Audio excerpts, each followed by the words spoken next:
Ramai yang pergi Madinah. Tapi tahu tak?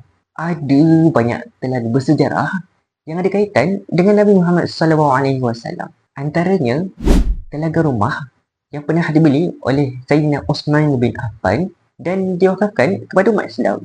Sampai hari ini, pahalanya masih mengalir.